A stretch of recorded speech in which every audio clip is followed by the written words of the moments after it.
பெரம்பலூர் மாவட்டம் குன்னம் அருகே உள்ள லப்பை குடிக்காடு பேரூராட்சியில் ஒரே நாளில் 7 பேரை நாய் கடித்ததால் பரபரப்பு ஏற்பட்டது. கூடுதல் விவரங்களை செய்தியாளர் ராஜேஷ் வழங்கினை கேட்கலாம். ராஜேஷ் வணக்கம். நாய் கடித்த 7 பேரின் நிலை தற்போது என்னவாக இருக்கிறது? 7 பேரையும் கடித்தது தெருநாய்கள் தானா அல்லது வளர்ப்பு நாயா? இதன் மீது என்ன நடவடிக்கை மாநகராட்சி எடுத்திருக்கிறது? பெரம்பலூர் மாவட்டம் குன்னம் அருகே உள்ள லப்போடியார் பேரூராட்சி.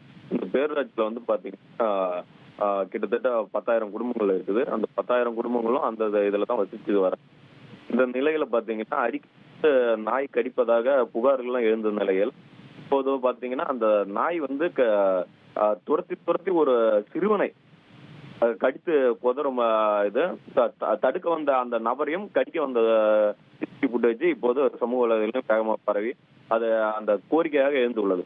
இந்நிலையில பாத்தீங்கன்னா அந்த லப்போடியாடுல இருந்து அரங்கூர் செல்லும் பாதையில இன்னொரு நாயும் ஒரு பையனை சிறுவனை துரத்தி கொண்டு வருவதும் அதை துரத்தி வரும்போது அந்த பையன் ஓடி ஒளிந்து கொண்டு அந்த நாய் திரும்பி சென்று வந்தது.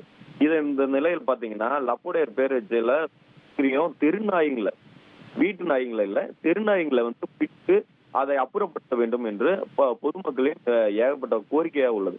இந்நிலையில் பாத்தீங்கன்னா பேரூராட்சி இதுக்கு நடவடிக்கை எடுக்குமா என்று கேள்வி எழுந்துள்ளது. இதனைத் தொடர்ந்து பொதுமக்கள் அங்கங்கே கோரிக்கை எழுந்து வைத்துள்ளனர். பெரம்பலூர் ஜிஹெச்ல இதை தொடர்ந்து அனைவரும் போய் ட்ரீட்மெண்ட் எடுத்து வரும் நிலையில இதை சீக்கிரமா நடவடிக்கை எடுத்து எங்களுக்கு நாய்களை அப்புறப்படுத்தணும்னு பொதுமக்கள் கோரிக்கையை வைத்துக் கொண்டு வருகிறார்.